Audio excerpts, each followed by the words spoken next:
വിശദീകരണമാണ് നമുക്ക് പറയാനുള്ളത്. ആയത്തിൻ്റെ ജീവിതയും നിയമങ്ങളൊക്കെ പഠിച്ചു വരാമോ, എങ്ങനെയാണത് പാരായണം ചെയ്യേണ്ടത്, അതിൽ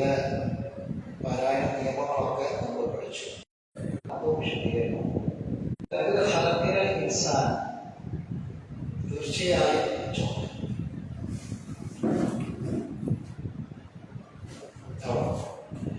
തീർച്ചയായും മനുഷ്യനെ നാം സൃഷ്ടിച്ചിരിക്കുന്നത് സുലാലത്തിൽ മെറ്റി കളിമണ്ണിന്റെ സത്തിൽ നിന്നാണ്. അത് എന്താണ് സുലാലത്ത്, എന്താണ് തീൻ, എന്താണ് അതിന്റെ സന്ദേശങ്ങൾ എന്നൊക്കെ നമ്മൾ പറഞ്ഞു. സുമ്മ പിന്നീട്,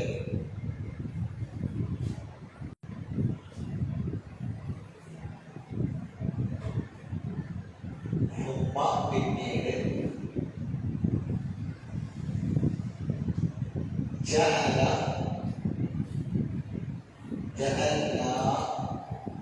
ജഅൽനാഹു ثم ജഅൽനാഹു. ജഅല എന്ന് പറഞ്ഞാൽ ആക്കി, വെച്ചു എന്നൊക്കെയാണ് ജഅല. ജഅല എന്ന് പറഞ്ഞാൽ ജഅൽനാ നാം വെച്ചു, ജഅല വെച്ചു, ജഅൽനാ നാം വെച്ചു, അല്ലെങ്കിൽ നാം ആക്കി. ഹു എന്ന് പറഞ്ഞാൽ അവനെ, ഹു എന്ന് പറഞ്ഞാൽ അവനെ. അപ്പൊ സുമ്മ പിന്നീട് ജഅൽനാഹു നാം അവനെ വെച്ചു, അല്ലെങ്കിൽ ആക്കി എന്ന് പറഞ്ഞ പറയാം. എന്താക്കി? നുത്ഫത്തൻ, നുത്ഫത്താക്കി, നുത്ഫത്തിന്റെ ബീജം, നുത്ഫത്ത്. സുമ്മ ജഅൽനാഹു നുത്ഫത്തൻ.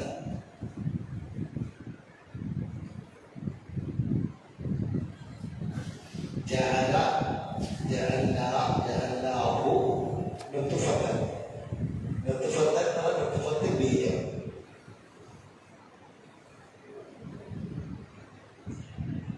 അപ്പൊ എങ്ങനെയാണെന്ന് പറയാം? പിന്നീട് ഒരു ബീജമാക്കിക്കൊണ്ട് നാം അവനെ വെച്ചു. ഇവിടെ ഫീ ഖറാറിൻ, ഫീ എന്ന ഇൽ, ഫീ ഇൽ, ഖറാർ താവളം, ഖറാർ, ഖറാർ താവളം, സ്ഥാനം എന്നൊക്കെയാണ് ഖറാർ. ഖറാർ താവളം, സ്ഥാനം എന്നൊക്കെ അർത്ഥം പറയും. ഖറാർ.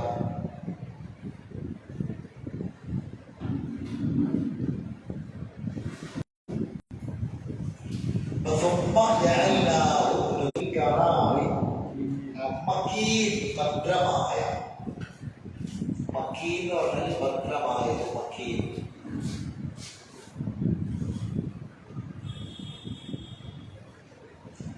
മക്കീൻ ഭദ്രമായ.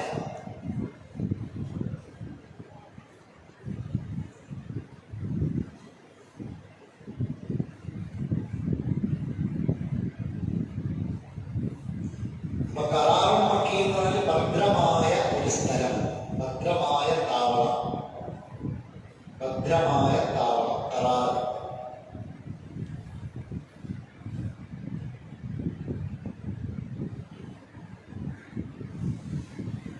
അപ്പൊ എങ്ങനെയാണെന്ന് പറയാം? പിന്നീട് ജഅൽനാഹു നാം അവനെ വെച്ചു, നുത്ഫത്തൻ ഒരു ബീജമായിക്കൊണ്ട്, നുത്ഫത്തൻ ഒരു ബീജമായിക്കൊണ്ട് നാം അവനെ വെച്ചു. എവിടെ വെച്ചു? ഫീ ഖറാറിൻ, ഒരു സ്ഥാനത്ത്. മക്കീൻ ഭദ്രമായ, മക്കീൻ ഭദ്രമായ. അപ്പൊ ഒരുമിച്ച് അർത്ഥം ചെയ്തുകൊള്ളു. പിന്നീട്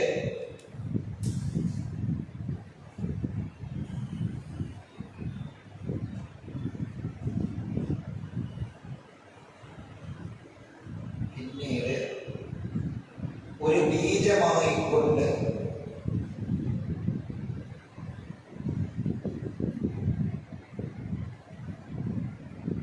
നാം അവനെ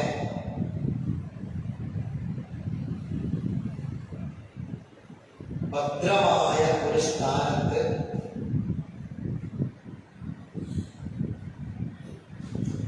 ഭദ്രമായ ഒരു സ്ഥാനത്ത് വെച്ചു.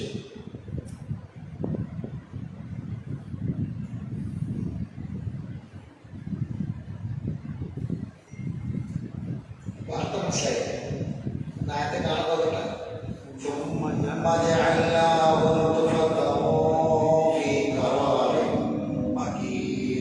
മുന്നിലായത്ത് കൂട്ടിയിട്ട്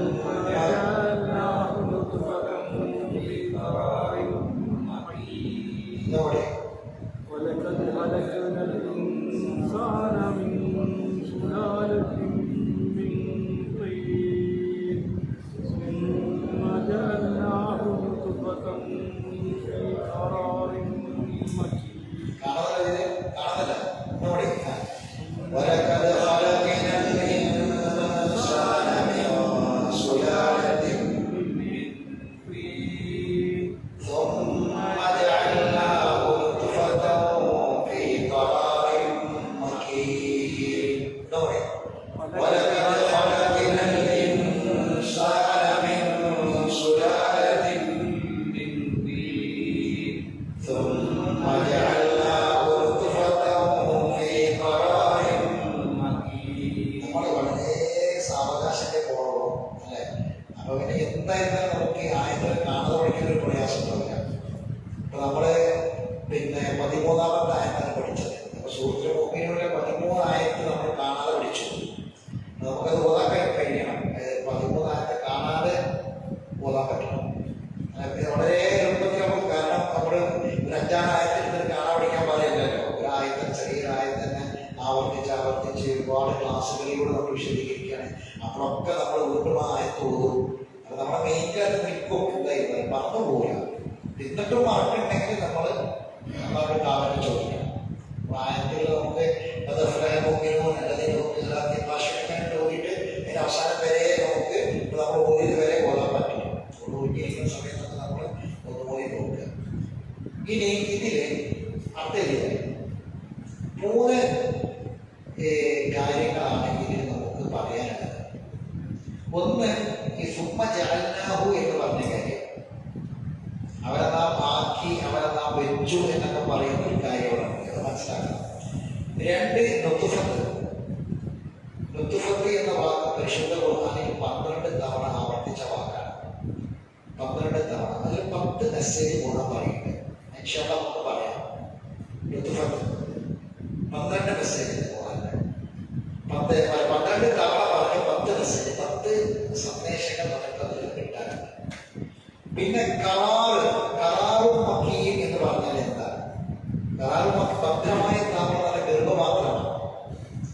അപ്പൊ ആ ഗർഭപാത്രത്തെ കുറിച്ച് അല്ലാഹു പറയുന്ന ചില കാര്യങ്ങൾ നമുക്ക് പഠിക്കാനുണ്ട്.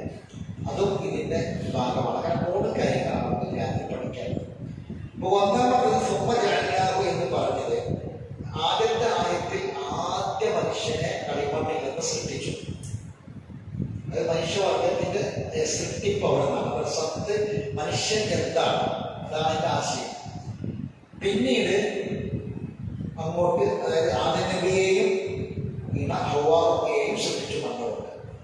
പിന്നെ അവർ ജീവിക്കുകയാണ്. അങ്ങനെ പിന്നെ അവർക്ക് മക്കളുണ്ടായി.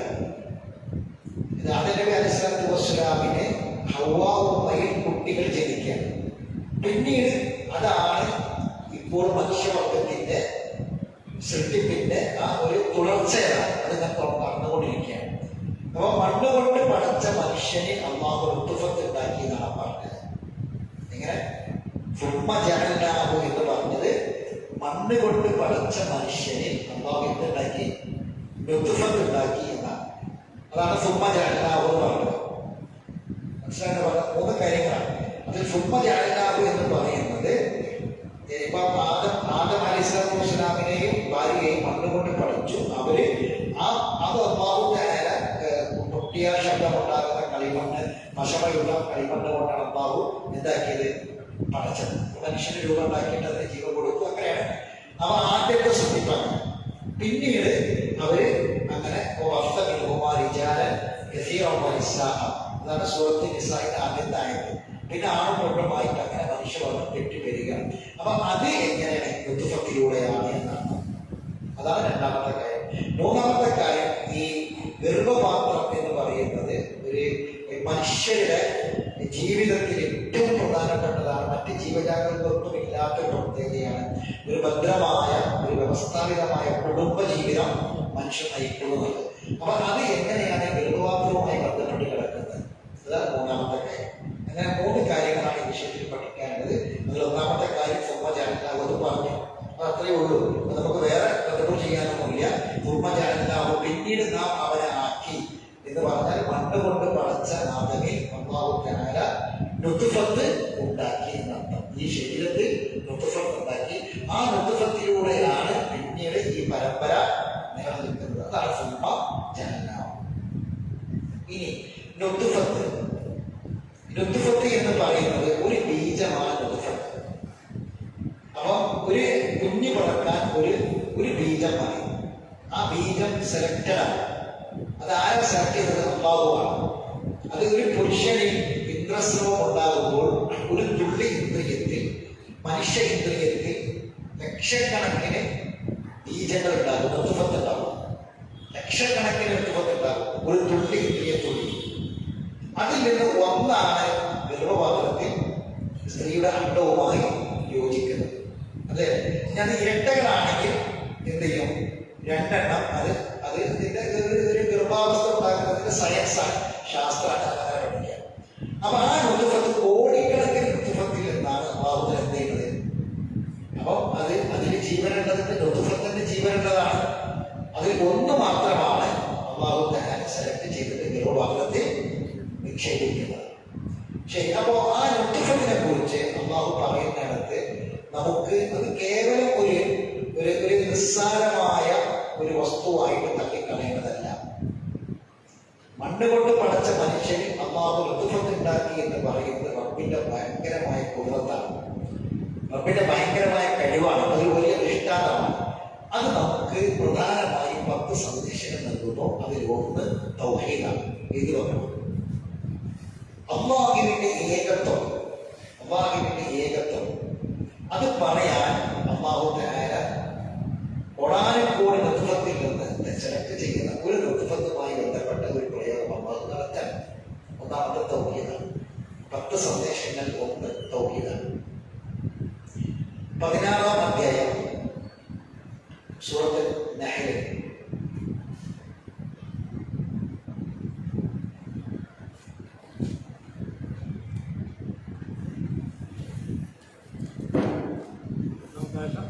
അതിലെ 4-ാമത്തെ ആയത്ത്. സൂറത്തുൽ നഹ്ലിലെ 4-ാമത്തെ ആയത്ത് 16.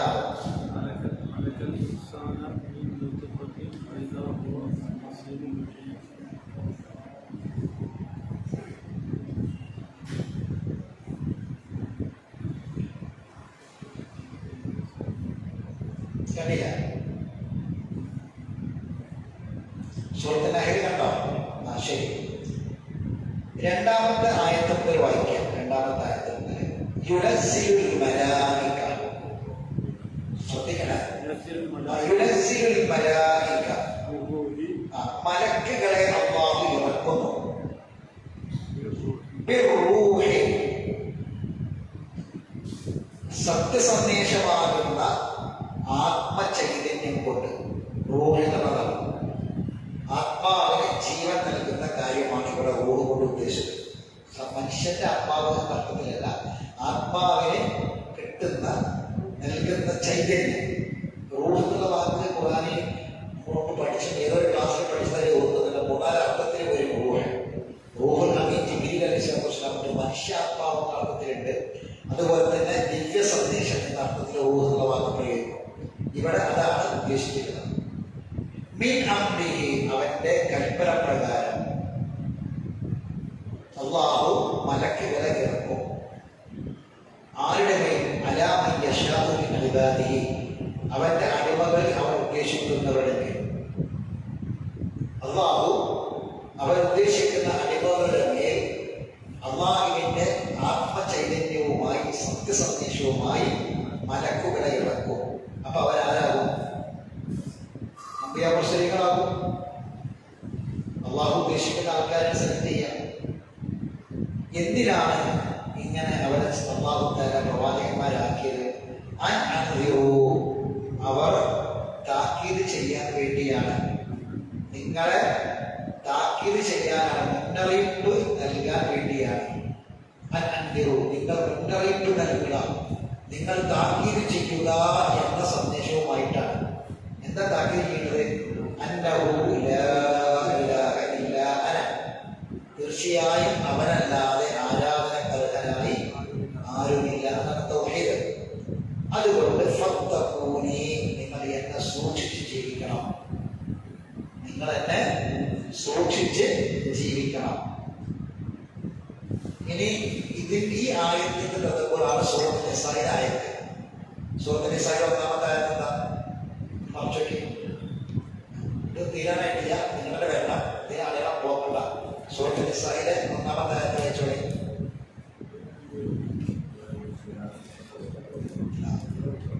അവിടെ വിളിക്കുന്നത് ആരെയാണ്?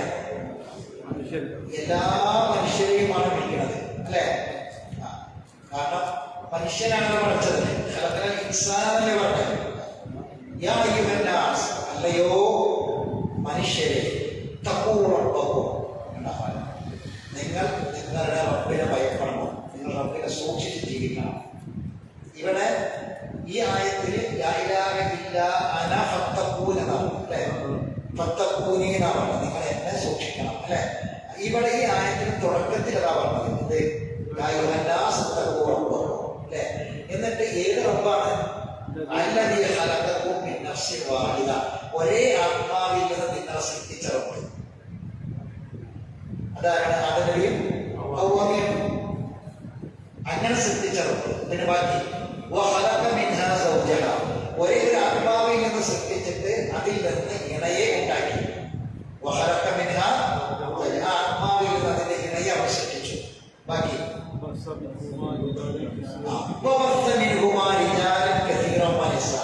പിന്നീട് അവരിൽ നിന്ന് ആണും പെണ്ണുമായി മനുഷ്യവർഗത്തെ നാം വ്യാപിപ്പിച്ചു. ഇങ്ങനെ അവർ രണ്ടുപേരിൽ നിന്ന്, ആരിൽ നിന്ന്? ആദമിൽ നിന്നും ഹവ്വയിൽ നിന്നും ഞാൻ വ്യാപിപ്പിച്ചു. ആരെ? റിജാലൻ കസീറൻ വനിസാഅ, ധാരാളം. വത്തഖുല്ലാഹ്, സൂക്ഷിക്കണം. അല്ലദീന തസാഅലൂന ബിഹി, നിങ്ങൾ എപ്പോഴും സംസാരിച്ചു കൊണ്ടിരിക്കുന്ന, നിങ്ങൾ എപ്പോഴും വർത്തമാനം പറഞ്ഞുകൊണ്ടിരിക്കുന്ന റബ്ബുണ്ടല്ലോ, സൃഷ്ടാവുണ്ടല്ലോ, ആ സൃഷ്ടാവിനെ നിങ്ങൾ സൂക്ഷിക്കണം. നീ എപ്പോഴും സംസാരിച്ചു കൊണ്ടിരിക്കുന്ന റബ്ബ് എന്ന് പറഞ്ഞാൽ ആളുകൾ എപ്പോഴും തർക്കിക്കുന്നതും വർത്തമാനം പറയുന്നതും ഈ പ്രപഞ്ചത്തിൽ ഒരു സൃഷ്ടാവുണ്ടോ എന്ന കാര്യത്തിലാണ് അല്ലെ? ഉണ്ടോ എന്നുള്ള കാര്യം തർക്കിക്കുമ്പോൾ ആ സൃഷ്ടാവിന്റെ കാര്യത്തിൽ തന്നെയാണ് മനുഷ്യൻ പറയുന്നത് അല്ലെ? ഉണ്ടോ ഇല്ലേന്ന് പറയുകയാണെങ്കിലും വിഷയം എന്താണ്? സൃഷ്ടാവാണ്. മനസ്സിലാക്കണോ? പറഞ്ഞത് ഉണ്ടോ ഇല്ലെന്ന് പറയുകയാണെങ്കിൽ ഉണ്ടെന്ന് പറഞ്ഞോ ഇല്ലാന്ന് പറഞ്ഞോ എന്തിനെ പറ്റിയാ പറഞ്ഞത്? സൃഷ്ടാവിനെ പറ്റി. അതുകൊണ്ട് നിങ്ങൾ ആ റബ്ബിനെ സൂക്ഷിക്കണം.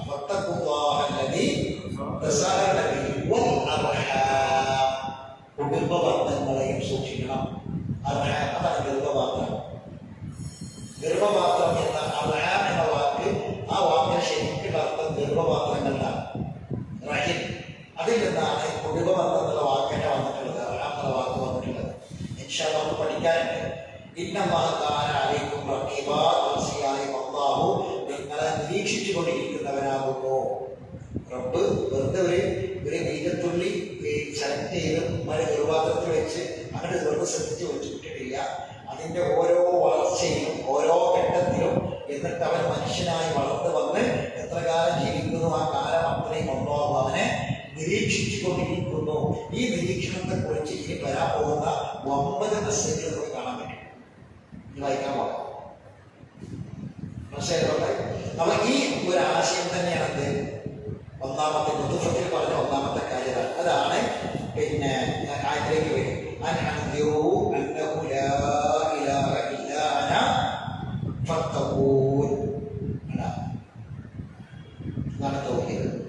ഇനി ഇത് ഈ വിഷയം നമ്മൾ ആവർത്തിക്കുകയാണ്. ആകാശങ്ങളും ഭൂമിയും അവൻ യുക്തിപൂർവ്വം സൃഷ്ടിച്ചിരിക്കുന്നു. അവിടെ ഹക്ക് എന്ന് പറഞ്ഞാൽ എങ്ങനെയാണോ, ഹക്കിന് ഒരുപാട് അർത്ഥമുണ്ട്. പിന്നെ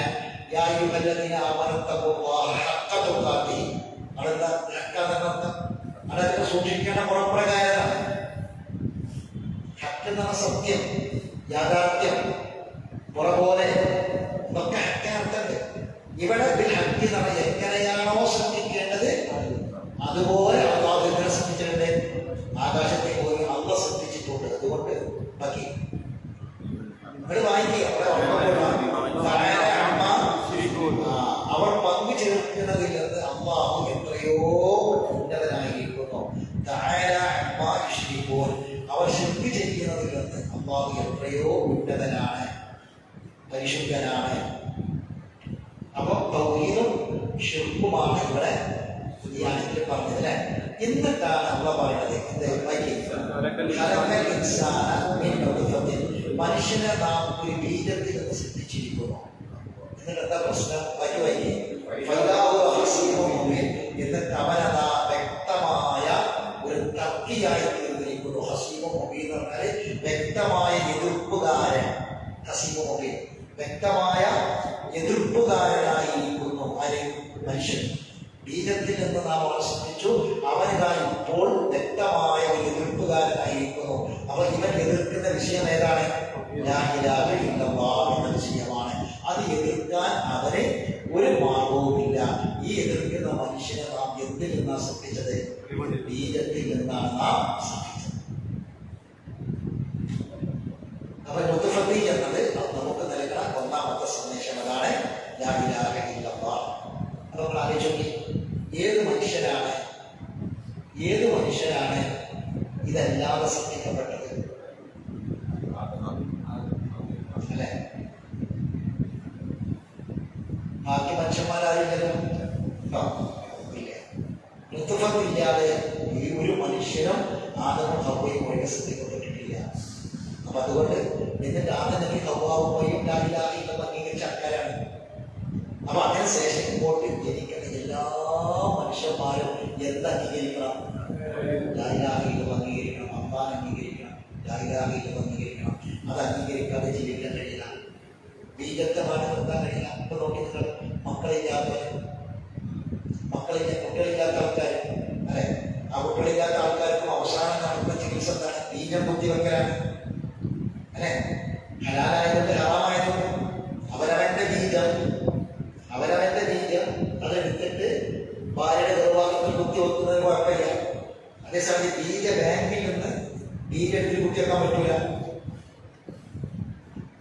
ആരാണ്ട് പറ്റൂല.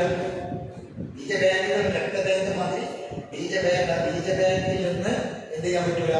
ഇപ്പൊ ഒരാൾക്ക് കുട്ടികളില്ലാത്തതിന്റെ കാരണം അയാൾക്ക് ബീജമുണ്ട്, പക്ഷെ ആ ബീജം അണ്ടവുമായി യോജിക്കാൻ ഈ കറാറും മക്കീനിലേക്ക് ഗർഭപാത്രത്തിലേക്ക് അത് കുഞ്ഞായി രൂപപ്പെടേണ്ട വിധത്തിൽ അത് എത്താൻ മാത്രമുള്ള ശക്തി ഇല്ലാതെ വരുന്നത്. അതിന്റെ സഞ്ചാര മാർഗത്തിൽ ഈ നുത്ഫത്തിനെ കുറിച്ച്, ആ നുത്ഫത്ത് എങ്ങനെയാണ് അതേ ഗർഭപാത്രത്തിലേക്ക് തെളിച്ച് നിക്ഷേപിക്കുന്നത്, ആ നിക്ഷേപം എങ്ങനെയെന്ന് വരെ ഖുർആനിൽ പറയുന്നത്. അപ്പൊ ആ നിക്ഷേപം എന്ത് ചെയ്യണം? അത് ഗർഭപാത്രത്തിൽ എത്താൻ മാത്രം ബീജത്തിന് പവർ ഇല്ല എങ്കിൽ ആ ബീജം എടുത്തിട്ട് എന്ത് ചെയ്യാൻ പറ്റും? അവിടെ ഒരു ഹെൽപ്പ് മാത്രമേ പറ്റുന്നുള്ളൂ, ഹെൽപ്പ് മാത്രമേ ചെയ്യുന്നുള്ളൂ. കാരണം എന്താണ്? ആ ബീജം ഗർഭപാത്രത്തിലേക്ക് എത്താൻ മാത്രമുള്ള പവർ ഇല്ലാത്തത് കൊണ്ടാണത് അവിടെ എത്താത്തത്. അതുകൊണ്ടാണ് ഗർഭിണി ആകാത്ത, ഗർഭം ഉണ്ടാകാത്തത്. അപ്പോൾ ഇവന്റെ ബീജം എടുത്തിട്ട് സ്ത്രീയുടെ അണ്ടവുമായി യോജിക്കാൻ ഗർഭാശയത്തിലേക്ക് എത്തിക്കും. അത് ചെയ്യാം. അവിടെയും എന്താ പോണത്? നുത്ഫത്തില്ലാതെ ഒരു മനുഷ്യൻ കുഞ്ഞു ജനിക്കോ?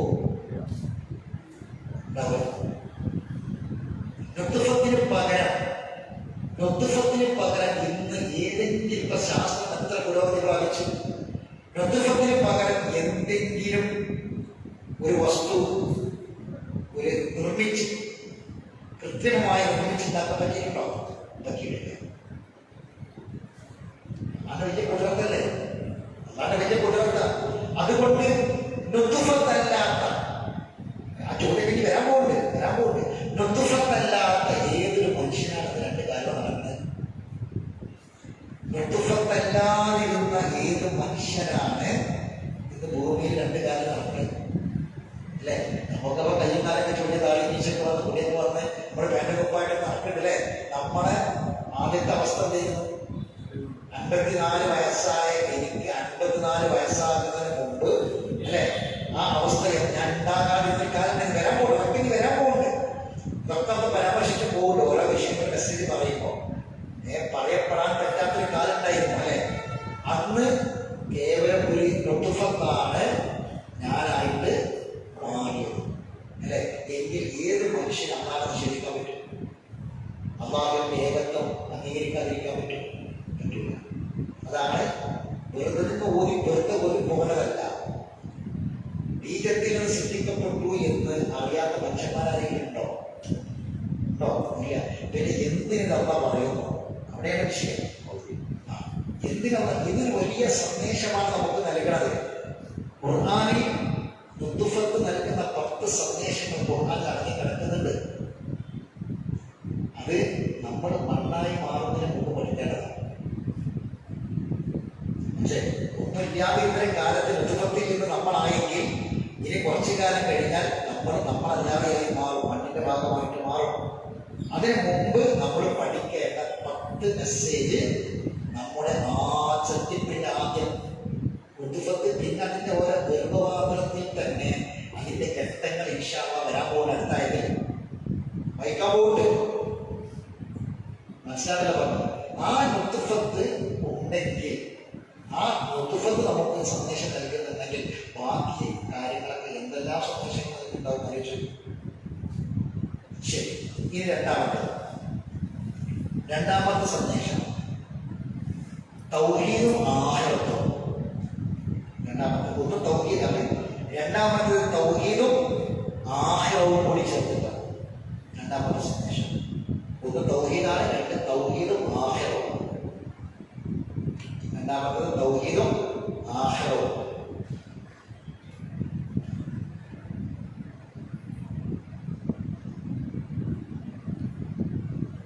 സൂറത്ത് അൽ-കഹ്ഫ് 18-ാം അധ്യായം.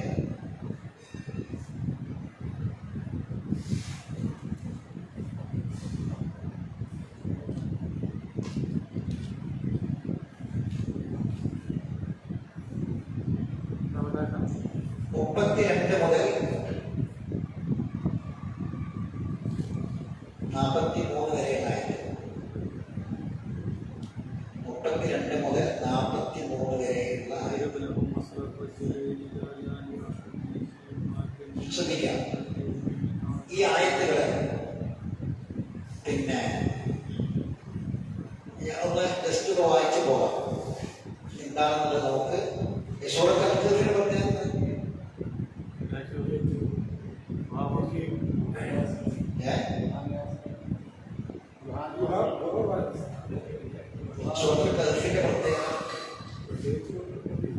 അവിടേക്ക് അവർ പ്രത്യേകം കുട്ടികളാണ്. അതെ, പിന്നെ ഗുഹാവാസികൾ എന്ന് പറയുന്നത്. പിന്നെ ഏറ്റവും വലിയ സന്ദേശം എന്താണ്? ഈ സൂറത്തിലെ ആദ്യത്തെ 10 ആയത്ത് ആരെങ്കിലും മനഃപ്പാഠമാക്കിയാൽ ദജ്ജാലിന്റെ ഫിത്നയിൽ നിന്ന് രക്ഷപ്പെടും. ഈ സൂറത്തിന്റെ ആദ്യത്തെ 10 ആയത്തുകൾ മനഃപ്പാഠമാക്കിയാൽ, മനഃപ്പാഠമാക്കൽ പ്രത്യേകം സുന്നത്തുള്ള സൂറത്താണ്. മനഃപ്പാഠമാക്കൽ പ്രത്യേകം കൽപ്പിക്കപ്പെട്ട ഒരു സൂറത്താണ്. ഏത്? സൂറത്തുൽ കഹ്ഫ്. കാരണം ഹദീസുകൾ അങ്ങനെ വന്നിട്ടുണ്ട്. അപ്പൊ പരമാവധി എല്ലാ വെള്ളിയാഴ്ച ഒരാൾക്ക് മനഃപ്പാടായിരിക്കും. മനഃപ്പാടാക്കാനായിരിക്കും വളരെ ചെറിയ പ്രായം മുതലേ, നമ്മൾ ഓതാൻ പഠിച്ച കാലം മുതലേ എല്ലാ വെള്ളിയാഴ്ച അടുത്ത് പോകുന്നുണ്ടെങ്കിലും നമുക്കൊക്കെ അടുത്തത് കാണാപാടാവും. അൽഹംദുലില്ലാഹി الذي أنزل على عبده الكتاب ولم يجعله عوجا قيما لينذر بأسا شديدا ويبشر المؤمنين الذين يعملون الصالحات أن لهم أجرا حسنا തുടങ്ങി വന്നിട്ട് ഇന്നലതിനാമൽ വഅമിലു സ്വാലിഹാത്തി കാഫിറൂന ജന്നാത്തുൽ ഫിർദൗസി നസുലാ ഖാലിദീന ഫീഹാ ലാ യബൂന അൻഹാ ഹിവല കുല്ലു മാഇൻ ബഹറു മിദാദി കലിമാത്തി റബ്ബി ലനഫ്ദൽ ബാർ ഖബല അൻ തൻഫദ കലിമാത്തു റബ്ബി വയുജീന ലിമിത്ലിഹി മദദാ ഖുൽ ഇന്നമാ അന ബശറുൻ മിസ്ലുക്കും യൂഹാ ഇലയ്യ അന്നമാ ഇലാഹുക്കും ഇലാഹുൻ വാഹിദ് ഫമൻ കാന യർജു ലിഖാ റബ്ബിഹി ഫൽയഅമൽ അമലൻ സ്വാലിഹൻ വലാ യുശ്രിക് ബിഇബാദത്തി റബ്ബിഹി. ഹംദ് കൊണ്ട് തുടങ്ങി തൗഹീദും അവസാനിച്ചു. മനസ്സിലായി? ഈ സൂറത്തിൽ ഒരുപാട് ഉദാഹരണങ്ങൾ പറയും, കഥകൾ പറയും, പല ടൈപ്പ് കഥകൾ പറയും. അതിൽ പെട്ട ഒന്നാണ് 2 തോട്ടക്കാരെ കഥ. 2 തോട്ടക്കാരെ കഥ. ആ തോട്ടക്കാർക്കിടയിൽ 2 ആളുകൾ, ഒരു തോട്ടക്കാരന് അയാളെ ഫ്രണ്ട്, ഒരാൾക്ക് കുറച്ച് കുറവാണ്, മറ്റേ കുറച്ച് കൂടുതലാണ്. ഇവർ തമ്മിൽ നടക്കുന്നൊരു സംഭാഷണം. ഇത് പെട്ടെന്ന് വായിച്ചു പോകാം. 32-ാമത്തെ وضرب مثلا رجلين جعلنا لأحدهما جنتين من أعناب وحففناهما بنهر وجعلنا بينهما زرعا. وضرب لهم مثلا അവർക്ക് ഉദാഹരണം പറഞ്ഞു കൊടുക്കുക. കൈവച്ചോട് വായിച്ചു കൊടുക്കുക. وضرب لهم مثلا അവർക്ക് ഉദാഹരണം പറഞ്ഞു കൊടുക്കുക. رجلين 2 ആൾക്കാരെ പറ്റി. جعلنا لأحدهما അതിൽ ഒരാൾക്ക് നാം നൽകി ജന്നത്തൈൻ മിൻ അഅനാബ് 2 മുന്തിരിത്തോട്ടം. 2 മുന്തിരിത്തോട്ടം നൽകി. وحففناهما بنهر എന്നിട്ട് ആ മുന്തിരിത്തോട്ടത്തെ ഈത്തപ്പന കൊണ്ട് വലയം ചെയ്തു. 2 നല്ല മുന്തിരിത്തോട്ടം, അതിന് ചുറ്റും എന്താണ്? ഈത്തപ്പനയാണ്. അതിന്റെ അടിയിൽ കുറെ ഇടകൃഷിയും വാഴ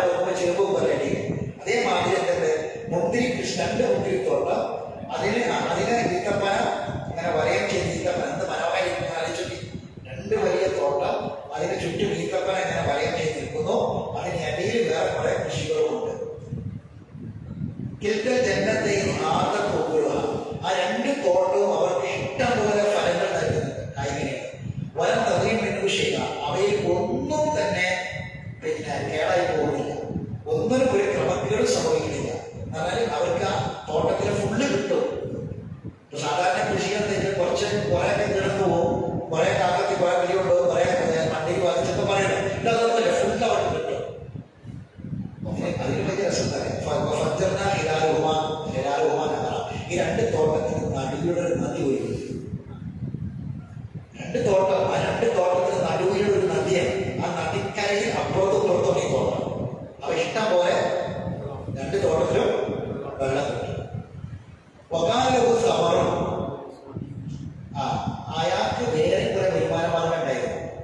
വകാലവും സമറും പറഞ്ഞാല് അയാൾക്ക് വേറെയും ചില, അത് വെറും ഈ തോട്ടം മാത്രമൊന്നുമല്ല, വേറെ കുറെ ഏർപ്പാടൊക്കെ ഉണ്ട്. അങ്ങനെ ഒരാൾക്ക് പല ഏർപ്പാടുണ്ടാവും. അയാൾക്ക് രണ്ട് തോട്ടം മാത്രം, തോട്ടം തന്നെ ഗംഭീരാണ്, എന്നാൽ അതിന് കുറെ വേറെയും വരുമാന മാർഗം ഉണ്ടായിരുന്നു. ഇപ്പൊ കാലം സ്വാധീനിക്കുകയോ അങ്ങനെ അദ്ദേഹത്തിന്റെ കൂട്ടുകാരനുമായി ഒരിക്കൽ അയാൾ സംഭാഷണം നടത്തിക്കൊണ്ടിരിക്കെ അയാൾ പറഞ്ഞു, ഭർത്താൻ അങ്ങനെ പറഞ്ഞുകൊണ്ടിരിക്കുമ്പോ സാധാരണ അങ്ങനെയാണല്ലോ, പിന്നെ ഒരാളുണ്ട് ചങ്ങൈമാരുണ്ട്, ആത്മാർത്ഥമായിട്ട് ചങ്ങൈമാരുണ്ടാകുമ്പോൾ എനിക്ക് അതിന്റെ തിണ്ട് അവിടെ നിന്ന് തോട്ടുണ്ട് തോട്ടുണ്ട് തോട്ടൊക്കെ പറയണം. ആ കൂട്ടത്തിൽ ഇയാൾ പറഞ്ഞു, അനക്രമിക്കമാന അന്നേക്കാൾ മുതലിട്ടുണ്ട്, അനക്രമിക്കമാന നിന്നേക്കാൾ മുതലിട്ടുണ്ട്, എന്ന് മാത്രമല്ല നല്ല സംഘപരവരിക്കുണ്ട്. എന്നാൽ എനിക്ക് എന്തിനും പറ്റിയ ആൾക്കാരുടെ പിന്നിലുണ്ട്, എന്തിനും കരുത്തുള്ള ആൾക്കാരുണ്ട്. എന്ത് ചെയ്താലും ഇതിന്റെ ഏത് കാര്യങ്ങളും ഒക്കെ നിറവേറ്റാൻ മാത്രമുള്ള ആൾക്കാരും ഉദ്യോഗസ്ഥന്മാരും മറ്റുള്ള ആൾക്കാരൊക്കെ എന്റെ പിന്നിലുണ്ട്. എനിക്കൊരിക്കലും ഉണ്ടാവില്ല, അവർക്ക് പ്രശ്നം ഉണ്ടാവില്ല. എന്തിനും തയ്യാറായ ആൾക്കാരും എന്റെ കൂടെ ഉണ്ട്. ജന്നത്തോ ആലുകൾ, അങ്ങനെയാണ് ആ തോട്ടത്തിലേക്ക് കടന്നത്. ജന്നത്തോ അവന്റെ തോട്ടത്തിലേക്ക് കടന്നു. ആലുകൾ നഫ്സി, ആ സ്വന്തം പറയാൻ പാടില്ലാത്ത കാര്യം പറഞ്ഞ് സ്വന്തത്തോട് അവരോട് അക്രമം പ്രവർത്തിച്ചിട്ടാണ് കടന്നത്. അവൻ പറഞ്ഞു, ആ അതൊന്നും ആദിരിയാവല, ഇതൊന്നും ഒരിക്കലും നശിക്കുമെന്ന് ഞാൻ കരുതുന്നില്ല.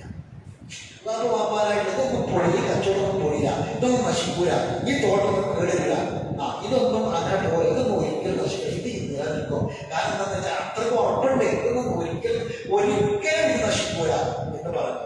കാരണം ഏത് പ്രളയത്തിനും ഏത് പ്രകൃതി പ്രതിഭാസത്തെയും ഒക്കെ അതിജയിക്കാൻ മാത്രം പവർ ഇതിനുണ്ട്. അതുകൊണ്ട് ഒരിക്കലും ഇതിൽ നഷ്ടം സംഭവിക്കൂല എന്ന് പറഞ്ഞു. അപ്പൊ അതിന്റെ സ്ഥാനത്ത് കാണുന്നുണ്ട്. ഇനി ക്രിയാമക്കാർ ഉണ്ടാകുമെന്ന് ഞാൻ വിചാരിക്കുന്നില്ല. ഇത് ക്രിയാമക്കാർ വരെ ഉണ്ടാവും, ലോകാവസാനം ഉണ്ടാകുമെന്ന് ഞാൻ കരുതുന്നില്ല. അപ്പൊ അതിന്റെ സായത്തിന് അന്ത്യദിനം ലോകാവസാനം ഉണ്ടാകും ഞാൻ വിചാരിക്കുന്നില്ല. കാരണം അത് വരെ ഉണ്ടാവും, ലോകാവസാനം ഉണ്ടാകും, അതുണ്ടാവില്ല. അങ്ങനെയൊക്കെ വെറുതെ പറയും. വലയിൽ ഒഴിയത്തു ഇല്ല റബ്ബിയില അജിത ഹൈമ. ഇനി അങ്ങനെ ഉണ്ടെങ്കിൽ തന്നെ എനിക്ക് ഇനി ഇത് നശിച്ചു പോലെ ഇതിനേക്കാൾ നല്ലത് ഇതിനൊക്കെ ബഡ്ജറ്റ് കിട്ടും ചെയ്യും. അതിനൊക്കെയുള്ള കാര്യം എന്റെ കയ്യിലുണ്ട്, അതൊക്കെ എനിക്ക് കിട്ടും, ഞാൻ അത്ര മോശക്കാരൊന്നുമല്ല എന്നൊക്കെ പറഞ്ഞു. കാലൊരു സ്വാഹിബോ നമുക്ക് ഈ വർത്താനൊക്കെ വലിയ വർത്താനൊക്കെ കേട്ട അവന്റെ കൂട്ടുകാരനല്ല. ആ കൂട്ടുകാരൻ പറഞ്ഞു, നീ നിഷേധിക്കുകയാണെന്ന് എന്തെങ്കിലും കാണിക്കണം. വലിയ ദേഷമല്ല, നീ തുറാതി, നിന്നെ മണ്ണിൽ നിന്ന് സൃഷ്ടിച്ചതപ്പോൾ പിന്നെ ബീജല്ലായിരുന്നു, ആ ബീജത്തിൽ നിന്ന് സൃഷ്ടിച്ചത് സൗവാക്രിക, പിന്നെ നിന്നൊരു പുരുഷനായി സംവിധാനിച്ചത്.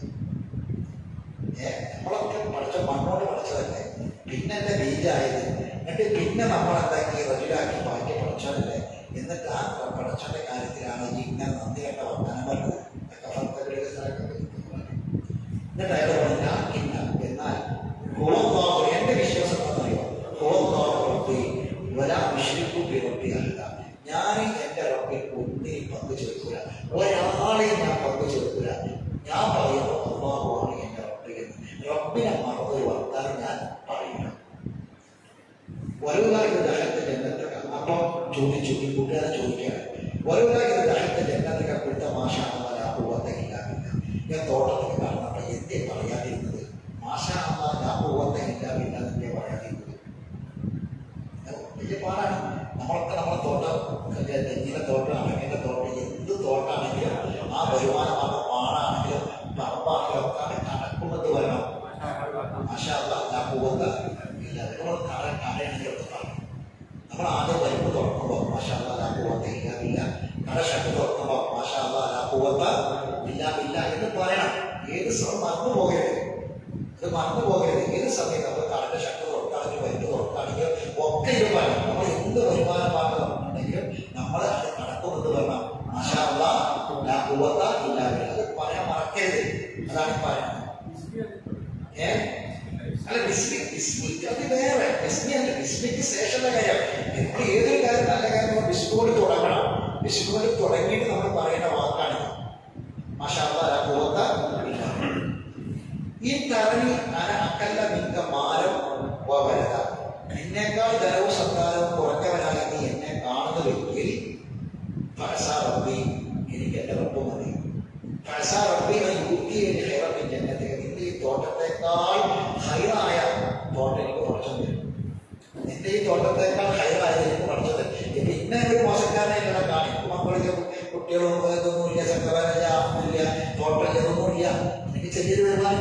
പക്ഷെ ഞാൻ പഠിച്ചോളെ പറഞ്ഞാൽ പറഞ്ഞ പോലെ സംസാരിക്കുക, ഞാൻ ഒരിക്കലും അത് പറയാം. അതുകൊണ്ട് എനിക്ക് എൻ്റെ റബ്ബിൽ വിശ്വാസത്തെ അറബി ഞാൻ പങ്കു ചേർക്കില്ല എന്ന് പറഞ്ഞു ഇനി നിന്റെ ഈ തോട്ടമല്ലോ, ആ തോട്ടത്തിനെ പോലെയുള്ള തോട്ടം എനിക്കില്ലെങ്കിൽ അതിന് പകരം എൻ്റെ റബ്ബി എനിക്ക് ഹൈറുണ്ടല്ലോ. വയുസിലാലിക ഉസ്മാന മിന സമായി ഫതുസ്ബിയ സ്വഈദൻ സനഖാ. ഇത് മാത്രമല്ല, നിന്റെ തോട്ടത്തിന്റെ നേരെ അല്ലാഹു ആകാശത്ത് നിന്ന് ഒരു ശിക്ഷ അയക്കുകയും അങ്ങനെ അത് ചതുപ്പ് നിലമാക്കി അല്ലാഹു മാറ്റി തീർക്കുകയും ചെയ്തെന്ന് വരാം. ചതുപ്പ് നിലം സ്വഈദൻ സനഖാ. എന്താ ചതുപ്പ് നിലത്ത് കൃഷിയാകുമോ? ചതുപ്പ് നിലം ചളിയില്ല, ചളിയിലോട്ട് നടക്കൂല, കൃഷി നടക്കൂല. ഈ സമ്പൽ സമൃദ്ധമായ ഈ പോഷകമായ നല്ല മണ്ണുള്ള ഈ ഭൂമി എന്തായി മാറാം? ഒരു ചതുപ്പ് നിലമായി മാറാം. അല്ലെങ്കിൽ അതിലെ വെള്ളം നിനക്ക് ഒരിക്കലും നിനക്ക് തേടി പിടിക്കാൻ പറ്റാത്ത വിധം ആ വെള്ളം പറ്റിപ്പോയെന്ന് വരാം. അപ്പൊ ഈ തോട്ടത്തിന് അതുകൂടെ പോലെ നദി ഉണ്ടല്ലോ, അതാണ് പറ്റിയത് മാത്രമല്ല, പിന്നെ ചിലപ്പോൾ നമ്മളിപ്പോ കടലിലെ വെള്ളം പറ്റിയാല് പിന്നെ വേറെ എന്തെങ്കിലുമൊക്കെ ടാങ്കിലെ വെള്ളം അടിക്കും അല്ലെ, തലപ്പാറ വേറെ എന്തെങ്കിലും തീരെ പിടിച്ച് കൊണ്ടുവരാൻ പോലും പറ്റാത്ത വിധം പറ്റിച്ച് കളയാം. അങ്ങനെ അവസാനം തന്നെ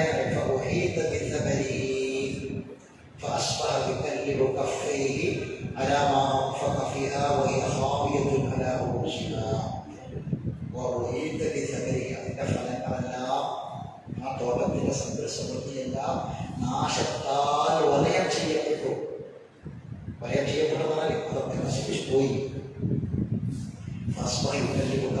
രണ്ട് കൈ മാറി ആരെ വാക്ക് നോക്കി രണ്ട് കൈപ്പത്തിയും ഇപ്പൊ എന്താ ചെയ്യാ? ആ ഒരു പ്രയോഗമല്ല. ഇപ്പൊ എന്താ ചെയ്യാ? ആ രണ്ട് കൈയും മലർത്തിയവൻ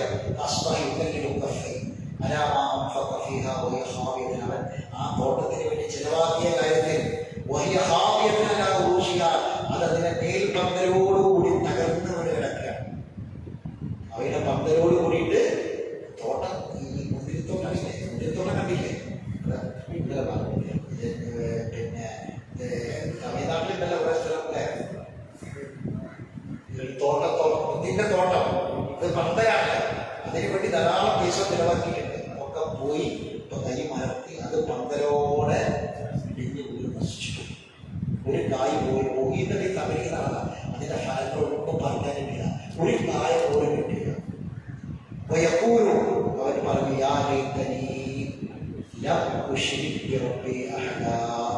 ഞാൻ എൻ്റെ റബ്ബിൽ പങ്കു ചേർത്തിട്ടില്ലായിരുന്നുവെങ്കിൽ എത്ര നന്നായിരുന്നേനെ. എൻ്റെ റബ്ബിനെ മറന്ന് ഇങ്ങനെ പറയാതിരുന്നെങ്കിൽ, ഞാൻ ജീവിക്കാതിരുന്നെങ്കിൽ എത്ര നന്നായിരുന്നേനെ. അപ്പൊ ഈ ആയത്തിൽ തൗഹീദുണ്ട്, ആഖിറുണ്ട്. ആഖിർ എവിടെ വരുന്നത്? അതൊരു സ്ഥലത്തെ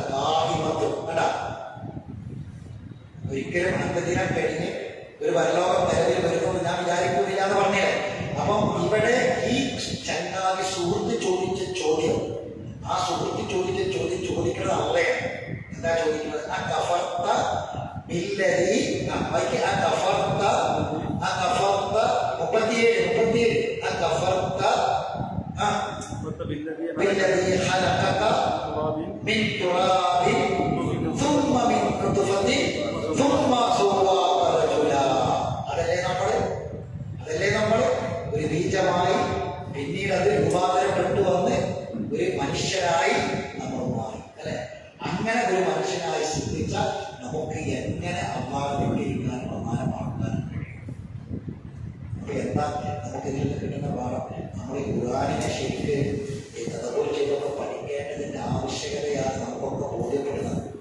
അല്ലാഹു തആല പിന്നെ ഒന്നും ഖുർആനിലെ ഒരു പദങ്ങൾ പോലും നമുക്ക് വെറുതെ പിന്നെ നമുക്ക് ചിന്തിക്കാനും പഠിക്കാനും ഇല്ലാത്തതായിട്ട് അല്ലാഹു തആല ഒഴിവാക്കി വിട്ടിട്ടില്ല. അപ്പോൾ ഇത് ശരിക്കും നമ്മൾ പഠിക്കണം. ഇൻഷാ അല്ലാഹ് ഇപ്പൊ 2 മെസ്സേജ് പറഞ്ഞു, ഇനിയും 8 ബാക്കിയില്ല. 10 മെസ്സേജാണ് തരുന്നത്, 8 ഇനി ബാക്കിയില്ല. ആ 8 കാര്യങ്ങൾ എന്താണെന്ന് നമ്മൾ പഠിക്കണം അല്ലെ. എന്താണെന്ന് നമ്മളെ ഉമ്മയുടെ ഗർഭപാത്രത്തിലേക്ക് ഒരു നുത്ഫത്തായി നമ്മൾ കടന്നു വന്ന് അതിനുശേഷം നമ്മൾ ആ ഗർഭപാത്രത്തിൽ ഭദ്രമായ ആ കറാറിൽ സങ്കീർത്തിൽ നമ്മൾ നിക്ഷേപിച്ച് പിന്നീട് നമ്മൾ കുഞ്ഞായി ജനിച്ച് വളർന്ന് ഇവിടെ ജീവിച്ച് മരിച്ചു പോകുന്നതിന് മുമ്പ് നമ്മൾ ചിന്തിക്കേണ്ട പഠിക്കേണ്ട കാര്യം. അപ്പൊ കുട്ടിക്കാലം മുതലേ ചിന്തിക്കുക. നമ്മൾ പറയും കുട്ടിക്കാലം മുതലല്ല ചിന്തിക്കേണ്ടത്, നമ്മളെ കുട്ടിക്കാലം മുതലേ ചിന്തിക്കുക അല്ലെ? കുട്ടിക്കാലം മുതലല്ലേ ചിന്തിക്കേണ്ടത്, പിന്നെ നുത്ഫത്ത് മുതൽ ചിന്തിക്കണം എന്നാണ് പറയുന്നത്. നുത്ഫത്ത് മുതൽ ചിന്തിക്കണം എന്നാണ് പറയുന്നത്. പറയാം. അള്ളാഹു സുബ്ഹാനഹു പഠിച്ച കാര്യം മറക്കാതെ പെരുമാറട്ടെ. ഈമാനോടുകൂടി തഖ്വയോടുകൂടി ജീവിച്ചു മരിക്കാൻ അള്ളാഹു തന്നെ സാധിക്കുമാറാവട്ടെ. രോഗം കൊണ്ട് പ്രയാസപ്പെടുന്നവർക്ക് അള്ളാഹു രോഗശമനം പ്രദാനം ചെയ്യട്ടെ. നമ്മൾ അബ്ദുറഹീം സാഹിബിന്റെ കാലിന്റെ സർജറി കഴിയുമ്പോൾ അദ്ദേഹം പുസ്തകത്തിലാണ് ദുആ ചെയ്യാൻ ആവശ്യപ്പെട്ടിട്ടുണ്ട്. അള്ളാഹു തന്നെ പൂർണ്ണമായ ശിഫായി പ്രദാനം ചെയ്യട്ടെ.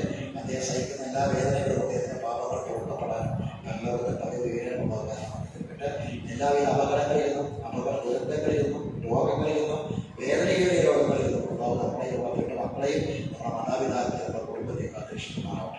تقبل منا انك انت السميع العليم وتب علينا انك انت التواب الرحيم واخر دعوانا الحمد لله رب العالمين. سبحان الله وبحمدك اشهد ان لا اله الا انت استغفرك